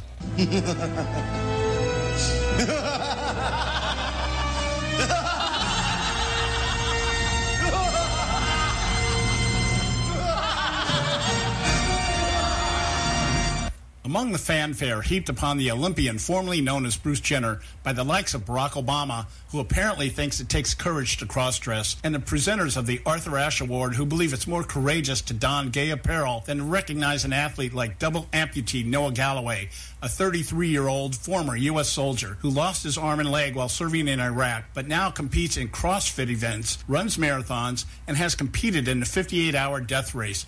Little has been said about an attempt to have the IOC strip Jenner of the gold medal he won in the 1976 Montreal Olympics in its response to a petition that made the rounds, presumably in some homophobic redneck bar. IOC Communications Director Mark Adams relayed to Yahoo News, Bruce Jenner won his gold medal in the 1976 Olympic Games, and there is no issue for the IOC. Given the past history of the Olympic scandals involving hormone-saturated athletes that attempted to either enhance their performance or change their genetic makeup in hopes of representing their countries as superior human specimens, I tossed this around in my head and I said, hey, that was then, this is now. Good call by the IOC. No harm, no foul. I smiled to myself, acknowledging my empathy had won out. This would have opened a whole new can of worms. But then I read the second paragraph of the June 4th article on Yahoo, and well, my conservative reasoning once again trumped liberal logic. The article reads, in 2012, the IOC announced it would allow transgender athletes to compete against their chosen peers, assuming they meet 3 criteria. The athlete must have had gender reassignment surgery. The athlete must have legal recognition of his or her assigned gender in his or her home country. And the athlete must have completed at least 2 years of hormone therapy. When you consider the advancement of LGBT activism in just the last 3 years, it is quite mad. Boy Scouts and Girl Scouts now embrace homosexuality, making one wonder why their organizations still sport genetic labeling. Homecoming queens can now really be queens. Beauty pageants have redefined inner beauty to mean that which is genetically enhanced outwardly, and girls can now pitch in Little League or legally touch a boy's privates as she takes the handoff from center. Not to mention, on any given day, we no longer know who is showering with who in our public schools. Sometimes it takes something like the IOC or someone like the new and improved Bruce Jenner to make you realize that something is just not right, both politically and morally. If nothing else, it certainly gives a whole new perspective on the phrase, he throws like a girl. Oh, wait a minute, that is a girl. This is John Matthews for Moments of Madness.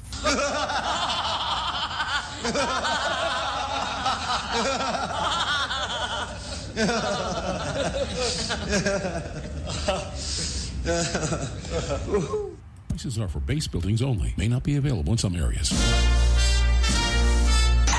Attention business owners, do you want a stimulus package that really works? Before you spend thousands of dollars more than you should on your next building project, listen to this. General Steel has a stimulus package designed to help you save as much as half the cost of conventional construction on your next building. As much as half. That's right. General Steel can save you thousands of dollars with a pre-engineered steel building designed for your business or church. How about a 50 by 100 foot building for under $30,000? So don't pay thousands more more than you should without calling General Steel first and save as much as half the cost and time of conventional construction. With the projected demand for steel in Japan and China, prices may be skyrocketing. 877-927-3360. 877-927-3360. 877-927-3360.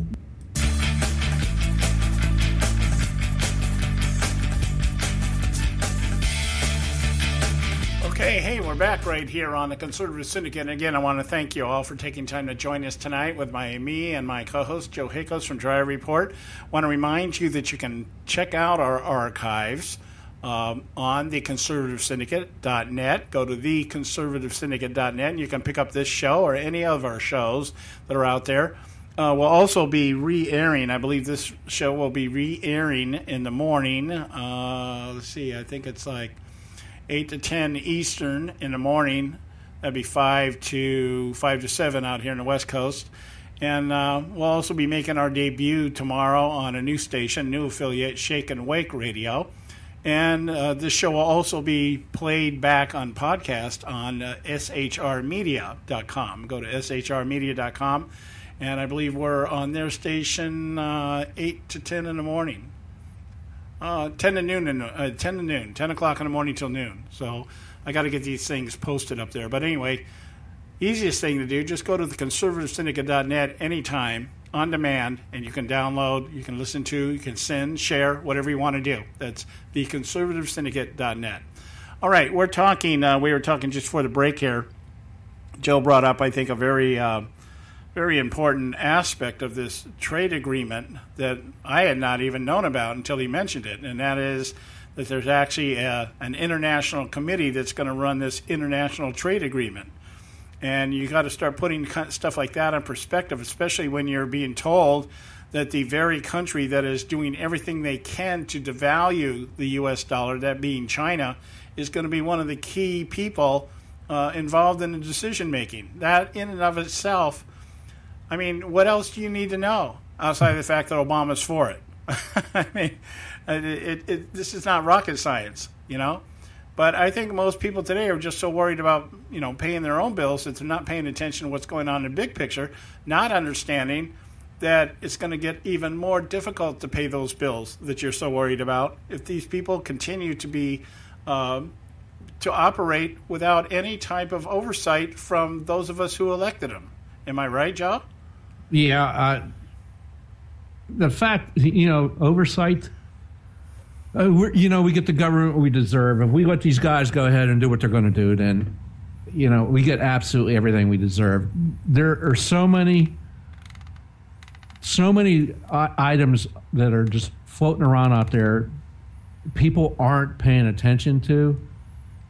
What I would say right now is let's not let this pass. We have these guys. They're in office right now. Yeah, John made a statement. They're all hiding behind a bottle somewhere. Yeah, that would be Boehner probably. He's probably hiding behind a bottle somewhere. But they need to be. We need to shine a light on them. We need to get them out there, and we need them out there right now, standing up for something. If they stand up for this agreement, fine, but bring it out into the light of day so we can go ahead and see what it is. The think that they're going to do this behind closed doors, like I said, it's like a Politburo.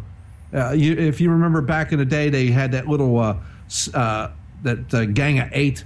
They did their little thing out there. It's like, we don't do things by special committee. That's why we elected congressmen for each district in your state to go and represent those people in that district, not to give their authority to some commission somewhere overseas in some little Paris, wherever, Beijing, wherever they're going to have it, Tokyo, who knows? But we don't elect these people to do that. We elect people to represent here in this nation, and that's what we need to start holding these people's feet to the fire on. This is just insanity that this is going on like this. We can't have any more of this kind of stuff. Like you asked, did we learn anything from Obamacare? Apparently we have not. Apparently we have not learned anything from Obamacare because we're going right back to the same stupid nonsense again. Right. Yeah, how quickly we forget from the past. It's amazing the short-term memory that too many Americans have. I just to allow the, we said this before. We said this back in November of 2014. We said it. Watch, you'll see. They'll turn right around and do this stupid crap again, and that's exactly what these Republicans are doing. Mm-hmm. They gave them a majority in the Senate and a majority in the House. They retained a majority. Got more Republicans elected to other elected seats than you could ever get to since I believe the 1930s, somewhere in there. And they're going around and they're being their little fascist little selves. I mean, it's ridiculous what they're doing. Well, I think it can be argued at this point that Obama's been able to get more done with a Republican-controlled Senate and House than he could when he had Democrats running it. Say it again? I said I think it can be argued that Obama has gotten more accomplished with a Republican-controlled Senate and House than when he had the Democrats in power. Well, the only thing he was concerned about when the Democrats were in power, and he absolutely had to do it by hook or crook, and that was get Obamacare through. But everything else now is done under the fear of, if you don't go along with this guy, you're going to be, labeled a racist or whatever. And it's like, it's time to stop this. We're Americans, for crying out loud. Do what's right for the nation. All you worried about is just getting reelected? And it goes without saying, 90% of them do get reelected. That doesn't matter how terrible they are, how much crookedness they are. If they get caught at it, they don't get caught at it. It doesn't really matter. They still get, my guy needs to be reelected. It's like, come on, people, wake the hell up. I hear you, man. You're preaching to the choir here. And I said it before. We could get rid of the 535 that sit in Congress. We could get rid of those guys. It's the staff that needs to go as well. The stench stinks up there from the staff that comes in. You come into D.C. and you got the staffs up there telling you, this is how we do things up here. And that's got to stop. Yeah. Well, I'm often of the thought, as I read these things and I listen to these politicians comment one way or the other, I'm of the school of thought that what they do is they come into work every morning and somebody hands them a brief sheet, very much like what probably Valerie Jarrett does to Obama every morning. They have their staffs do all the research and they have their staffs actually make the decision, and then you just walk point. Your job is just to walk point out there and show up on Fox News and tell everybody why what you think is so great. When in fact they probably, the reason why they probably limited people from reading the trade agreement and just said, okay, you can come in, but they did not allow the aides to come in. The aides are the ones that make the decisions, for crying out loud. Yeah, well, we didn't elect those guys. And the thing is, okay, so what are they turned out to be? Your representative turned out to be nothing more than a little consultant then. Yeah. Our elected representatives are nothing more than the advertising agency. Everything else is done, at the desks of the aides and the assistants and the analysts and the lawyers and everything else, and then you just trot out there. They're actually no different than Obama. He just goes out there and reads off his teleprompter. Hey, this is the news for today. This is what we're doing right now, that's it. And I would imagine the reason they let just the Congress people in there, I bet you half of them can't read. Well, they don't know what the Constitution is, and this trade agreement is just going to be just one other bohica moment. Yeah, I agree. It's not going to be a pretty sight, and it's exasperating. That's for sure. You got me crazy on a Monday again, John. No, it's okay. That's what Mondays are for. It's okay, man. It's kind of like if you can get through a Monday, then the rest of the week should be pretty easy, Yeah, I used to think all we had to do was survive Obama, but no, we got to survive Obama. Yeah, okay, great, but we want Clinton get in there. Yeah, but let's not get a Bush in there either. That's exactly we're going down in flames either way. So, yep, that's true. That's true. Let's do this. Let's take our break right now. When we come back, I want to get into the conversation here about the senators coming up for re-election here in 2016. There's actually 10 Senate seats that the media is putting out there that are likely or probably may, depending on, I guess, how far you want to go with it, that could change hands. And some of it leans towards the Democrats, some towards the Republicans. We've got 10 Democrats coming up for re-election in the Senate. We've got 24 Republicans coming up for re-election in the Senate. And then we have the entire House. And so it's going to be an interesting bit of news out there, in addition to, of course, who ends up in the White House. So we'll be back. We'll be back in just a couple of seconds here. We'll run some commercials. And stay with us right here on the Conservative Syndicate. Don't go away. Prices are for base buildings only. May not be available in some areas. Attention business owners, do you want a stimulus package that really works? Before you spend thousands of dollars more than you should on your next building project, listen to this. General Steel has a stimulus package designed to help you save as much as half the cost of conventional construction on your next building. As much as half. That's right, General Steel can save you thousands of dollars with a pre-engineered steel building designed for your business or church. How about a 50 by 100 foot building for under $30,000? So don't pay thousands more than you should without calling General Steel first and save as much as half the cost and time of conventional construction. With the projected demand for steel in Japan and China, prices may be skyrocketing. 877-927-3360. 877-927-3360. 877-927-3360. Limited time offer, 24-month commitment and credit qualification required. Cancellation fee, auto pay, and paperless billing and other restrictions apply. If you can't see the difference, why pay the difference? Switch to Dish for the best deal in entertainment. Only Dish brings you the best in entertainment for less than $20 a month. Cut the cable and don't get directed. Switch to Dish because at just $19.99, Dish saves you every time you turn on the TV. It's so simple. The same channels cost less with Dish. So since you can't see the difference, don't pay the difference. Switch to Dish for the best deal in entertainment. Get premium movie channels free for 3 months, starting at just $19.99. Dish saves you every time you turn on the TV. Call now to save with Dish. Dial 1-800-600-1645. That's 1-800-600-1645. The same channels for less than $20 a month. Dish. Call 1-800-600-1645 for details.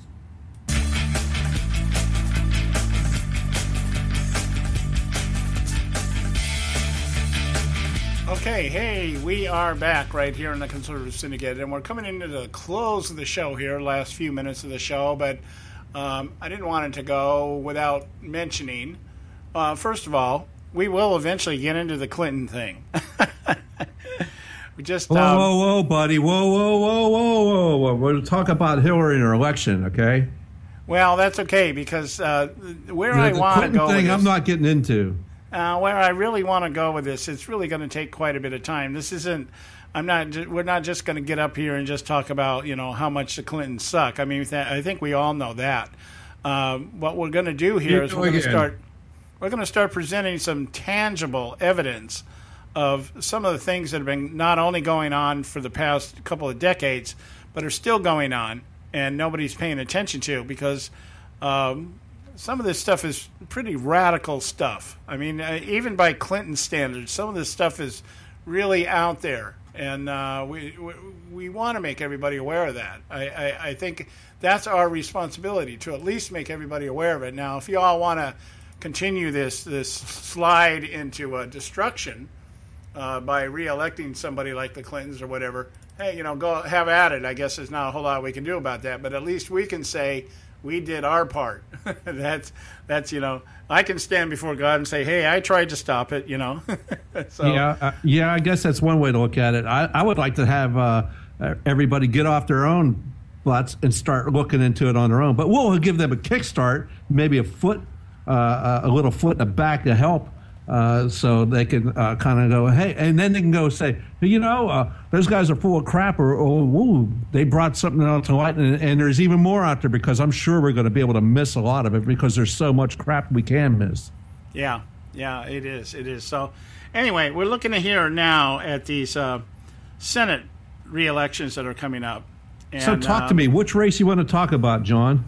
Well, again, we want to reiterate here that what we've got is, whereas in 2012 we had more Democrats up for re-election than we did Republicans, it's vice versa this time. We have more than twice as many Republicans up for re-election than we do Democrats. 10 Democrats, 24 Republicans. Now we've got some really tangible things here that we have to deal with. One, couple of retirements. Harry Reid, I guess, is going to take the money and run finally. He says he's not going to run in 2016, and that means that Nevada opens up for whoever can, I guess, con the crowd down there the best. Let's see what else here. Let's see here. Maggie Hassan in New Hampshire is thinking about running up there. Kay Hagan in North Carolina, which, by the way, barely pulled out her election when she ran. So there's some things going on here.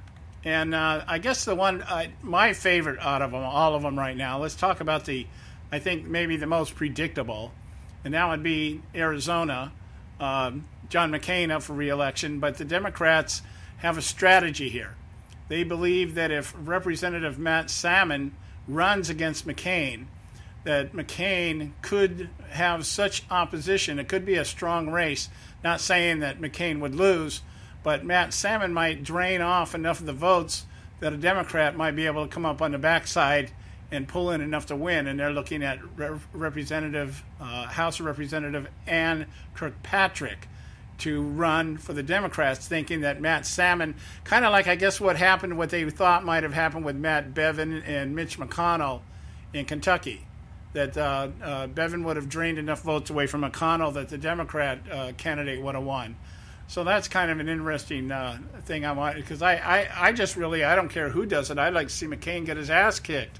Well, he's going to be challenged in the primary, so it'll be one of those kind of things. So, he will face a strong primary challenge from what you say, Mr. Matt Salmon.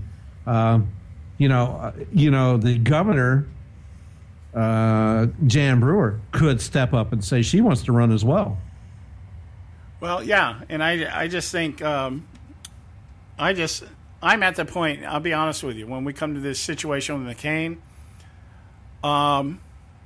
we couldn't do any worse to have a Democrat in there. I just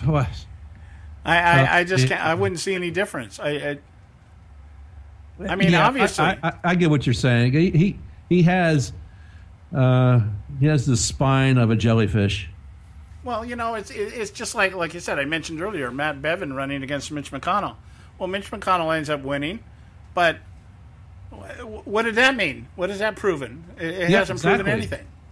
Yeah. That's what I've said before. We said it back in November 14. They won. They got a majority. The Senate got a majority, and the House retained theirs.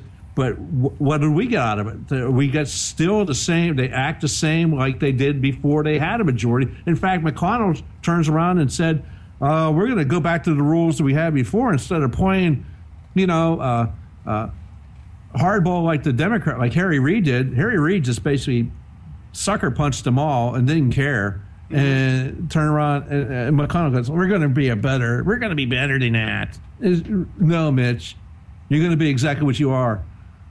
Yeah. Well, the other one that really catches my eye is the one in Ohio.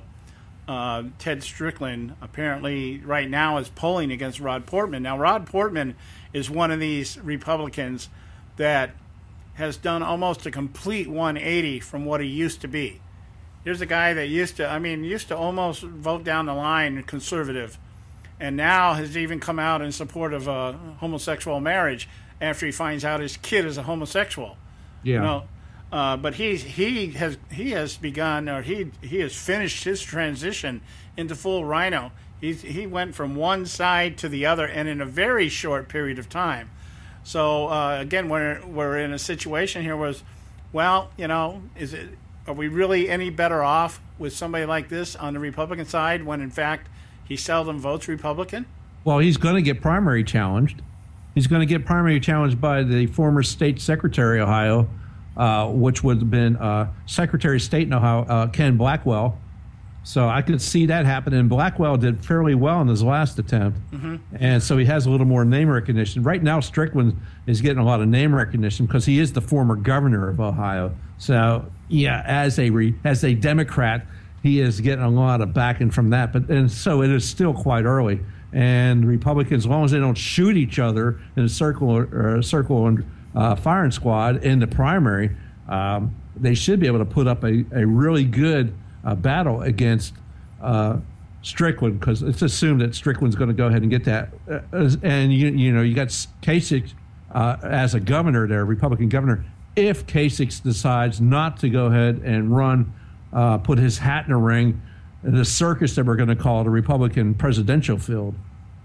Well, do you think that the Democrat thinking is that if a Republican incumbent gets whipped in a primary, then that makes it more plausible that a Democrat can actually end up winning? Yeah, you would think that, but it comes down to the point: why did the voters vote him up? But then again, John, let's understand that incumbents are reelected at a 90% rate or above. I mean, for crying out, this is just insanity what people do, and just keep putting these same people back up there. They talk about them, how much they suck, and then they turn around and put them right back in. Mm-hmm. Well, yeah, and that's why I think that fits into the Democratic thought process. It's like, okay, you've got 90% of the people sitting there saying, John McCain should be replaced, but we'll vote him in anyway. All right? And then the Democrats have to be thinking, well, if he gets defeated in a primary, then that means that there's a huge hunk of votes out there that normally would have rubber stamped him in that are now open to suggestion. So a slip by, this, let's say this guy in Arizona, this Matt Salmon, let's say he beats McCain in a primary, and then he slips up somewhere in a general election. The Democrats have got to be thinking that's pretty good. That's a pretty good possibility. Well, they think so. The Democrats think so, but right now the soothsayers, the cooks, the saboteurs, the Roths, they're all out there going, hey. For Arizona, McCain got 59.2% of the vote in his election the last time around. Okay, so they're all leaning. They're likely Republican, even though whatever Democrat they decide to put up against them is still right now a likely Republican, unless the guy that beats McCain in a primary is just a total ditz and believes in cattle sacrifice in the middle of the street, or killing all the neighborhood dogs in because they make noise at night, or something stupid, just unless he comes out there. And Ohio is the same way. It's still all, even if Portman's the guy, they're still leaning Republican. And if you get a Blackwell in there, I would see that's probably going to lean Republican as well. That's the way it's predicted right now. But, this is kind of like hitting the lottery here, if you can figure this stuff out. The only thing that's fairly sure is an incumbent is already tagged to win. The only way to get him out of there is to defeat him in the primary. Yeah. Him or her. Yeah, that makes sense. Now, the other race here, and then I guess we've only got time for one more. Let me give it to you. Which one catches your eye the most? Oh, the one that interests me the most is Rubio's race, because of the fact he's given up the seat. Yeah. Yeah, that's going to be kind of a crapshoot, isn't it? Yeah, there's a couple of they got the Republicans' healthcare plan is the die slowly. That guy Grayson, and then Ron DeSantis, a quote unquote Tea Party guy. But we've seen Tea Party people. That don't mean crap to me anymore. I want to see an American get elected. Right. Yeah, we've seen too many of these people running on the Tea Party ticket turn out to be nothing more than RINOS in disguise. They might as well be umbrella salesmen in the desert. Yeah. Okay. All right. Well, I think that's about does it for today. We may touch on this more over the week because there is some interesting stuff out there, and it isn't all about. You can have the White House, win the White House, and lose the Senate we're right back to square one anyway. So we're gonna continue our conversation tomorrow. Tomorrow we'll have Karen Sigmund on the first hour and Ron Edwards from the Edwards Notebook on the second hour. And we'll continue our discussion here on the many things that are happening all across this great land of ours. So we'll talk to you tomorrow night, guys. And just remember, it ain't over till it's over. Okay, God bless you. We'll talk to you tomorrow night. Thanks for tuning in to this edition of the Conservative Syndicate, the globally syndicated, politically incorrect talk show that seeks to tear down the imaginary wall of separation between church and state. We want to make you aware you can find and access all of our show archives at our website, theconservativesyndicate.net, as well as our broadcast stations and times. That's the conservativesyndicate.net. We so appreciate you taking time to tune in, and we so look forward to continuing to bring you the best and uncompromised talk radio available on the net today. And remember, folks, it doesn't matter how many times you get knocked down in life. It only matters how many times you get up. I'm John Matthews, signing off until next time, right here on the Conservative Syndicate. God bless you, and may God continue to bless America.